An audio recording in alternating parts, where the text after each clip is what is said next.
प्यारे विद्यार्थियों, इसके पहले नंबर सिस्टम में हम लोग प्राकृतिक संख्या पढ़ रहे थे, जिसकी 2 क्लासेस हो चुकी हैं। तो आप डायरेक्ट इस क्लास को ना देखिए, इससे बेहतर रहेगा कि पहले पहली वाली क्लास और उसके बाद दूसरी वाली, और फिर आप इस क्लास में एंट्री करिए तो ज़्यादा बेहतर रहेगा। हम क्लास शुरू कर रहे हैं। पहला क्वेश्चन आपके सामने लिखा हुआ है। क्लास बिल्कुल बेसिक से चल रही, इसलिए मैं आपसे कह रहा हूँ कि पहले पहले वाली क्लास देखिए, फिर दूसरी वाली, और फिर आप इस क्लास में एंट्री करिए। पहला सवाल लिखा है, 3 क्रमागत संख्याओं का योग बीच वाली संख्या से 332 अधिक है। बीच वाली संख्या क्या है, समझना जरा। 3 क्रमागत संख्याएं, पहली संख्या अगर x है, दूसरी x+1 है और तीसरी x+2 है। इनका जो योग कह रहा है कि बीच वाली यहाँ पर x+1 से 332 क्या कह रहा है, वो अधिक है। सवाल इतना कहा जा रहा है, गौर करना, ये भी प्लस में और ये भी प्लस में तो कट जाएगा, यहाँ 2x बनेगा। तो 2x+2 बराबर कितना हो जाएगा, 332। 2x बराबर 2 उधर घट जाएगा तो 330 बचेगा, और 330 को अगर हम 2 से भाग करेंगे, 2 से डिवाइड करेंगे तो कितना आएगा, 165। और ये जो x की वैल्यू आई है, हमसे पूछा जा रहा है कि बीच वाली संख्या क्या होगी। तो बीच वाली संख्या के लिए एक जोड़ दोगे यानी 166 हो जाएगी, और सबसे बड़ी संख्या 167 हो जाएगी। इस तरह से हमारा ऑप्शन जो है वो बी नंबर ऑप्शन एकदम क्लियर हो गया। ठीक है, चलते हैं। दूसरा सवाल आपके सामने ये रहा। प्रश्न कहा जा रहा है कि उन 3 क्रमागत संख्याओं का गुणनफल कितना होगा जिनका योग कितना है, 15 है। तो जरा समझो, कहा जा रहा है कि 3 क्रमागत संख्याओं का गुणनफल क्या होगा जबकि इनका योग 15 है। जब 3 का योग 15 है तो अगर हम 3 से भाग कर दें तो बीच वाली संख्या 5 मिल जाएगी। इसके बाद 6 आता है, इसके बाद 4 आता है। ये 3 क्रमागत संख्याएं मिल चुकी हैं। इनका गुणनफल कह रहा है 4 पंचे 20 छके 120। तो हमारा सही उत्तर यहाँ पर ए नंबर ऑप्शन एकदम सही हो जाएगा। अगला प्रश्न देखिए। अगला पॉइंट कहा जा रहा है आपसे, 3 क्रमांक या क्रमागत संख्याओं का योग बीच वाली संख्या से 286 अधिक है। बीच वाली संख्या क्या होगी। इस सवाल को हम आपके लिए छोड़ रहे हैं, आप लगा करके इसको कमेंट बॉक्स में आंसर ड्रॉप कर दीजिएगा। ये सवाल पहले वाले सवाल जैसा है, इसलिए इसको हम नहीं बता रहे हैं। नेक्स्ट प्रश्न कहा जा रहा है कि 3 क्रमागत संख्याओं का योग 81 है, उनमें से बीच वाली संख्या का वर्ग क्या है। तो यहाँ पर 3 क्रमागत संख्याएं हैं जिनका योग कितना कहा गया, 81 है। 3 से भाग करोगे तो बीच वाली संख्या 27 प्राप्त हो जाएगी, और बीच वाली संख्या का ही वर्ग कह रहा है, नहीं 27 का स्क्वायर अगर आप करोगे तो कितना होता है, 27 का 729। और ऑप्शन नंबर आपका यहाँ पर डी नंबर एकदम सही उत्तर हो जाएगा। नेक्स्ट क्वेश्चन देखिए। तो अगला सवाल कहा जा रहा है कि 3 क्रमागत संख्याओं का योग बीच वाली संख्या से 286 अधिक है। बीच वाली संख्या क्या होगी। ये क्वेश्चन रिपीटेड है। आप चलते हैं अगले सवाल की ओर, और अगला सवाल आपके सामने ये रहा। कहा जा रहा है कि 3 क्रमागत संख्याओं का योग 39 है, उनमें से सबसे छोटी और सबसे बड़ी संख्या के वर्गों का योग क्या होगा। बस वैसा ही सवाल है जैसा हमने दूसरी क्लास में पढ़ा था, जैसा हमने पहली क्लास में पढ़ा था। 3 क्रमागत संख्याओं का योग कितना बोला जा रहा है, 39 है। 3 से अगर हम बात डिवाइड करेंगे तो 13 तिया 39 से बीच वाली आ जाएगी। इसके पहले 12 होगी, इसके बाद कितनी होगी, 14। 3 यहाँ पर क्रमागत संख्या हमें मिल चुकी हैं। हमसे कहा जा रहा है कि छोटी संख्या और बड़ी संख्या के वर्गों का योग क्या होगा। तो 12 का वर्ग 144 होगा और इसका 196 होगा। जोड़ोगे तो 10 9 4 13 1 14, यहाँ पर कितना आ जाएगा, 3। 340 जो ऑप्शन हो, ऑप्शन नंबर बी आपको दिख रहा है, यही आपका सही उत्तर हो जाएगा। अगला सवाल देखिए यहाँ पर क्या लिखा हुआ है। प्रश्न कहा जा रहा है कि 3 संख्याओं में दूसरी पहली का 3 गुना है, और पहली और तीसरी पहले की 3/4 है। तीनों का औसत कितना है, यहाँ पे 114 है। तो सबसे बड़ी संख्या क्या होगी। देखो बच्चा, इसमें बहुत सहूलियत रखना पड़ेगा। 3 संख्या हमने पहले बना लिया कि पहली संख्या है, ये दूसरी संख्या, और ये यहाँ पर कौन सी हो गई, तीसरी संख्या। 3 संख्याओं में से दूसरी संख्या पहली का 3 गुना है, जो दूसरी है ये पहली का 3 गुना है, यानी कि ये अगर 1 होगी, ये अगर 1 है तो ये 3 गुना होगी। बात कंप्लीट हो गई। और तीसरी पहले की चौथाई है, 3/4 है, यानी तीसरी जो है पहली की 3/4 है, ऐसे है। तो अब जब अनुपात लगाओगे यहाँ पे तो सब जगह 4 4 बनाना पड़ेगा, बटे 4। जब बटे 4 होगा तो गुणा भी करना पड़ेगा, नहीं तो ऊपर वाला गुस्सा आ जाएगा, ऐसे। अब ये बराबर हो गया, तो यहाँ पर 4:12 अनुपात कितना हो जाएगा, 3। समझ में आया आपको। अब यहाँ पर देखो, तो दूसरी संख्या जो है पहली का कितना है, 3 गुना है, और ये क्या है, 3/4 है। 3/4 बोला गया था ना। तो यहाँ पर जो है 3/4, हाँ ठीक है, 3/4 है। अब यहाँ पर कह रहा है कि तीनों का औसत यहाँ पर कितना है, 114 है। तीनों का औसत है तो यहाँ पर योग करने के लिए 114 है ना, इसको आप क्या करिए 3 से गुणा कर दीजिए, तीनों का योग आ जाएगा। तो 5, 12, 3, 15 और 4 कितना हुआ, 19x। चूंकि अनुपात था इसलिए x लगा लो। 114 इंटू कितना हो जाएगा, 3। 19 छक्का 114, 6 3 18। x की वैल्यू कितनी आ गई, यहाँ पे 18 आ गई। x की वैल्यू जब 18 आ गई तो सबसे बड़ी संख्या पूछ रहा है। सबसे बड़ी संख्या यहाँ पर 12x थी, तो 12 गुणा 18 करोगे, 12 गुणा कितना करोगे, 18। जो आपका आंसर बने वो आप कर लीजिएगा। ऑप्शन में 216 भी है, एक बार ट्राई करिएगा शायद। देखिए अगला क्वेश्चन क्या कहा जा रहा है, प्रश्न कहा जा रहा है यहाँ पे कि तीन संख्याएं, तीन लगातार संख्याओं में सबसे बड़ी संख्या और सबसे छोटी संख्या के बीच का अंतर बीच वाली संख्या का 1/6वां भाग है। तीन लगातार हमने संख्याएं लिख लिया, एक संख्या x है, दूसरी x+1 है, तीसरी x+2 है। तीन संख्याएं जो हैं यहाँ पर कहा जा रहा है तीन संख्याओं में से सबसे बड़ी और सबसे छोटी के बीच का अंतर, सबसे बड़ी ये है, सबसे छोटी ये है, तो इनके बीच का अगर अंतर निकालोगे तो यानी कि यहाँ पर लिखोगे x+2 - x। बीच वाली संख्या नहीं, x+1 का 6वां भाग है ऐसा बोल रहा है, इनसे ये कट गया। 6 का 2 गुना 12 आ गया, x+1 बराबर 12, तो x बराबर क्या आ जाएगा, 11। जब x बराबर 11 आ गया तो यहाँ पर पूछ रहा है सबसे बड़ी संख्या क्या होगी।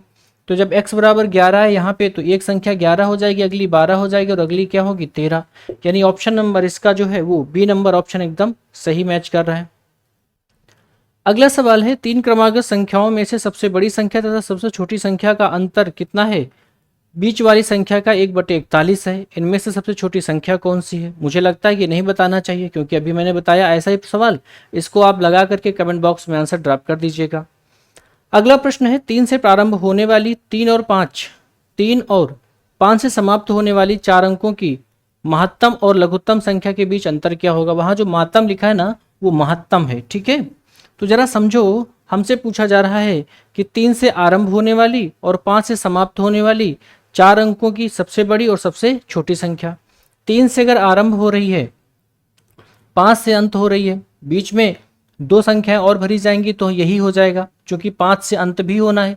तो 4 अंकों की यहाँ पर 3 से शुरू होने वाली और 5 से समाप्त होने वाली सबसे बड़ी संख्या आ गई।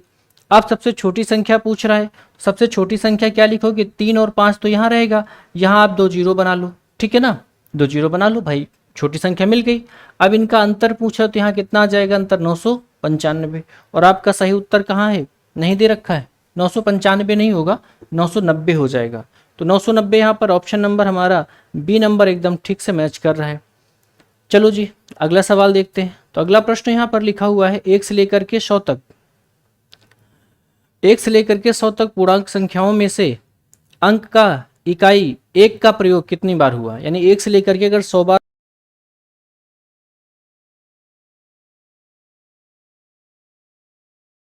हो गए, फिर 11 में 2 होगा, 4 हो गए, 12 ऐसे गिनो, 12, 13, फिर 14, 15, 16, 17, 18, 19, 19 के बाद 20 में तो आएगा ना 21, 31, 41, फिर यहाँ पर 41 के बाद 51, 61, 71, 81, 91 और यहाँ पर कितना आएगा, तो यहाँ पर 100 में भी तो आएगा, इसलिए यहाँ पर कितने हो गए, 15 पहले हो गए, 6 ये हो गए, यानी 21 हो गए। आगे चलता हूँ मैं, आगे बढ़ूँ, कोई दिक्कत तो नहीं आपको। नेक्स्ट क्वेश्चन ये रहा।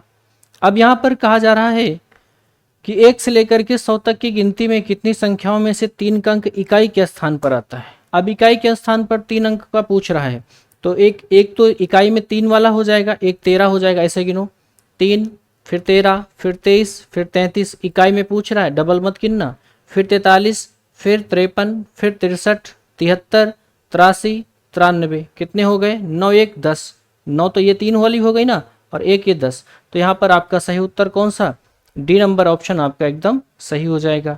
अगला सवाल देखिए क्या लिखा हुआ है, कहा जा रहा है 3, 0 तथा 7 अंकों का प्रयोग केवल एक ही बार करके बनी 3 अंकों की सभी संभावित संख्याओं का योग क्या होगा। अब इस सवाल को समझना जरा, बहुत ज़्यादा बढ़िया प्रश्न है। हमसे कह रहा है कि 3 0 और 7, 3 है 0 और 7 है, 3 अंकों की, इससे संबंधित 3 अंकों की सभी संख्याएं बनानी है और उनका योग पूछ रहा है। तो बच्चा एक तो यहाँ पर 307 बन जाएगा, ठीक है, एक 370 बन जाएगा, ठीक है, एक 703 हो जाएगा, एक 730 हो जाएगा। इसके अलावा क्या कुछ बनेगा?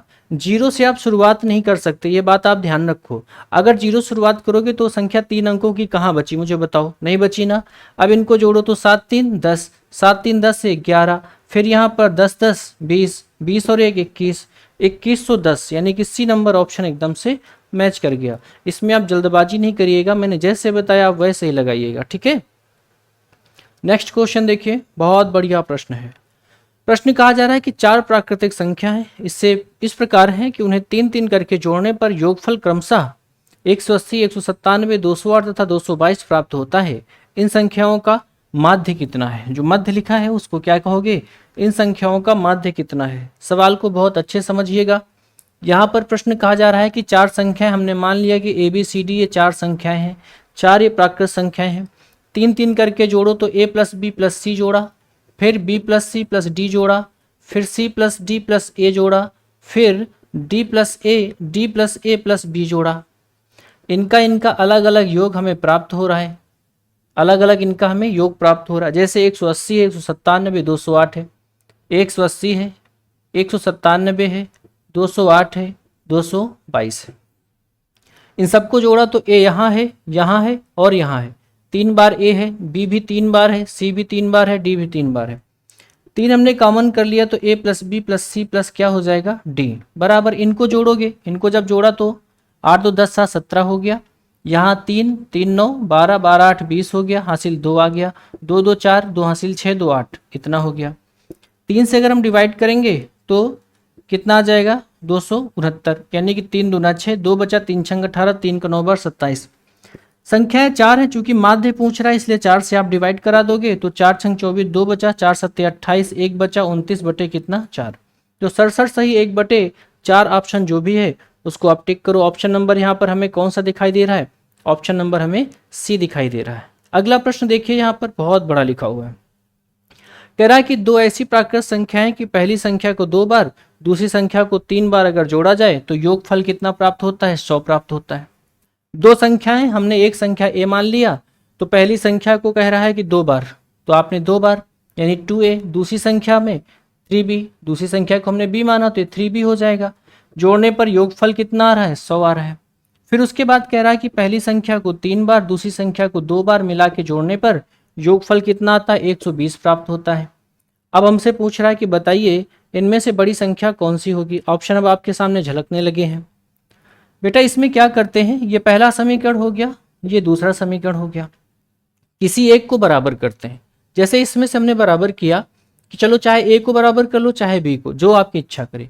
अगर a को बराबर करना है तो इस पूरे समीकरण को 3 से गुणा कराना पड़ेगा और इसको पूरे समीकरण को 2 से गुणा कराना पड़ेगा। तो ऊपर बन गया क्या? 6a प्लस 3 तियां 9b बराबर 300 हो जाएगा। यहाँ 2 तियां 6a बन गया प्लस 6b बन गया बराबर 12 का दोगुना 24, 240 बन गया। इधर से अगर हमने घटा लिया तो ई तो कट जाएंगे, इधर आया 3b बराबर 60 आएगा। तो b बराबर कितना आ जाएगा? यहाँ पर 4 आएगा ना, 4b, तो यहाँ पर बन जाएगा 5b। तो b बराबर कितना आएगा? 12 पंचे 60, b की वैल्यू 12 आ गई।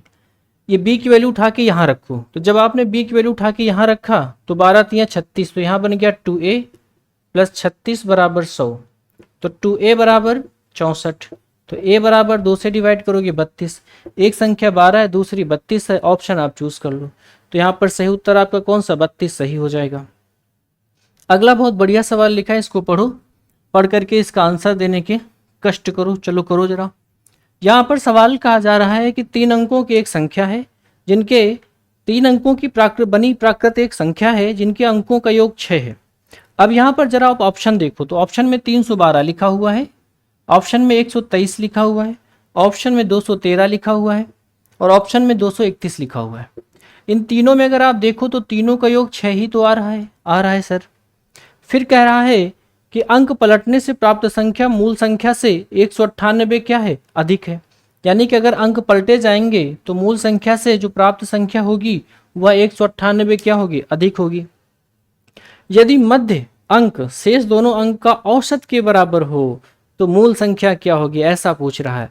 यानी कि जो बीच वाली संख्या है वो शेष दोनों संख्याओं के का मध्य यानी कि औसत है।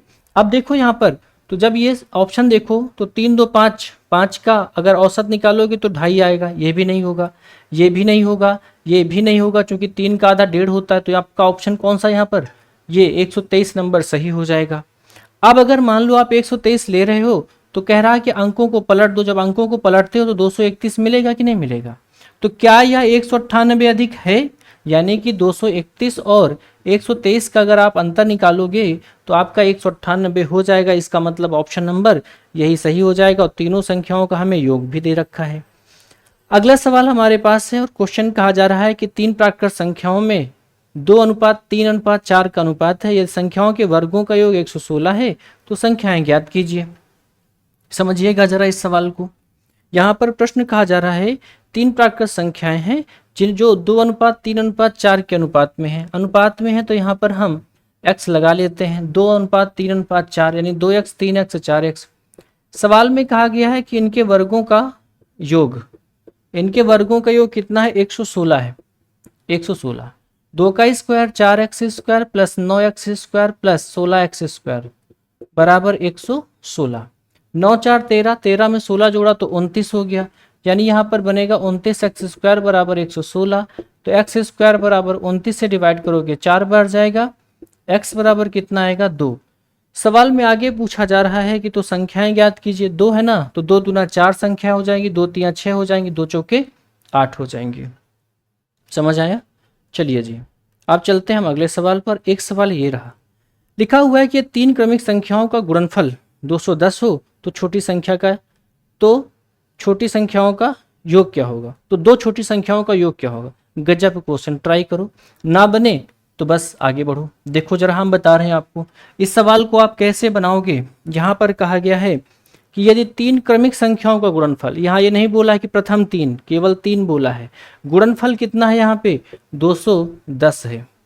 इसके आप गुणनखंड निकालो तो 2 1 2, 2 5 10, जीरो लगा लिया। 3 से डिवाइड किया 3 3 9, 3 5 15, 5 से डिवाइड किया 7 आया, और 7 से डिवाइड किया तो 1 आया। यहाँ पर देखो ये 6 बन जाएगा, इसका मतलब ये बनेगा 5 गुणा 6 गुणा 7, बोलो हाँ या ना। इसका गुणा करोगे तो 210 आ जाएगा, आ जाएगा। अब यहाँ पर कह रहा है कि पहली 2 संख्याओं का योग क्या होगा, तो 5 और 6 का योग कितना होगा जी, 11 होगा। आंसर सही। अगर अंतिम 2 का पूछता तो 13 सही। संख्याएं पूछे तो देखो तीनों क्रमिक हैं कि नहीं है, यानी 5 6 7 हैं कि नहीं, ये बताओ मुझे। 5 6 7 संख्याएं हैं ना। अगला सवाल आपके सामने ये रहा। प्रश्न कहा जा रहा है कि 5 से विभाज्य 3 क्रमागत संख्याओं का योगफल जो है 225 है। 5 से विभाज्य है, लेकिन संख्याएं कितनी हैं, 3 है। तो समझना जरा, इनका योग कितना है, इनका योग 225 है। संख्याएं 3 से विभाज्य हैं, तो 5 से विभाज्य है लेकिन है 3, इसलिए 3 का योग है ना, तो 3 से आप डिवाइड करो, 3 7 21, 3 5 15। लेकिन वो कह रहा है कि 5 से विभाजित होने वाली है, इसका मतलब अगली संख्या 80 हो जाएगी। 5 जोड़ोगे पिछली संख्या 70 हो जाएगी। सवाल कह रहा उनमें से बड़ी संख्या कौन सी है, तो बड़ी संख्या कौन सी हो जाएगी, 80 हो जाएगी बड़ी संख्या। अगला सवाल आपके सामने ये रहा, कह रहा है कि ऐसी 3 क्रमिक संख्याएं ज्ञात कीजिए जिनमें पहले का 2 गुना, दूसरी का 3 गुना और तीसरी का 4 गुना जोड़ने पर 191 प्राप्त होता है। वाह भाई वाह। कह रहा है कि 3 क्रमिक संख्याएं ज्ञात कीजिए। अगर आप इस तरह से बना रहे हो कि पहली x, दूसरी x+1 और तीसरी x+2 मान लिया, तो सवाल में चलो। सवाल कह रहा है कि पहले का 2 गुना, दूसरी का 3 गुना, पहले का 2 गुना, दूसरी का 3 गुना, तीसरी का 4 गुना, इन सब का योग जो है वो 191 प्राप्त होता है। चाहे आप इसको ऑप्शन से उठा के लगा लो। यहाँ बनेगा 2x + 3x और 3 1 3 प्लस 4x प्लस 4 का 2 गुना 8 हो जाएगा बराबर 191। यहाँ 2x 3x 5 4 9x हो गया, प्लस यहाँ पर 3 और 8 11 हो गया। 11 उधर घटाओगे तो 180 बन जाएगा। तो 9x बराबर 180 है बेटा, तो x बराबर क्या बनेगा, 20 आ जाएगा। जब x की वैल्यू 20 आ जाएगी तो हमसे पूछ रहा है कि बताइए, हाँ 20 आ गया ना। अब बस ठीक है, x की वैल्यू 20 है तो अगली 21 हो जाएगी, अगली 22 हो जाएगी। तो यहाँ पर अब ऑप्शन चूज कर लो, ऑप्शन नंबर बी हमारा एकदम ठीक से मैच कर रहा है। अगला सवाल लिखा है 3 क्रमागत संख्याओं का योग हमेशा किससे विभाजित होगा। ऑब्वियस सी बात है, 3 क्रमागत संख्याएं हैं तो 3 से विभाजित होंगी। ऑप्शन नंबर डी सही हो जाएगा। ये प्रथम और प्राकृतिक संख्याओं का समांतर माध्य कितना होगा। बहुत ही लाजवाब सवाल है। कह रहा है कि प्रथम और प्राकृतिक संख्याओं का समांतर माध्य क्या है। आप सबको पता है कि प्रथम n तक जो संख्याएं होती हैं इनका योग कितना होता है, तो इनका जो योग है कल की क्लास में हमने बताया था आपको n इंटू एन प्लस 1/2, यही तो होता ना बच्चा, यही होता है। जब माध्य की बात है यानी औसत, औसत में क्या है टोटल संख्याएं, टोटल संख्याएं कहाँ तक हैं, n तक हैं, तो हम क्या करते हैं संख्याओं को योग को हम संख्या से भाग दे देते हैं। संख्याओं का योग ये आ गया, इसको संख्या से भाग देंगे यानी n से भाग दे देंगे, इनसे कट गया n प्लस 1/2 आ गया। कैसा लगा पूरा सेशन आप जरूर बताइएगा, ठीक है। आपके मन में और कोई प्रश्न बचा हो तो वो भी हमें आप कमेंट करके बताइए, सर इस तरह का सवाल बता दो। अगले क्लास में हम अगला बात करेंगे, ठीक है। Thank you.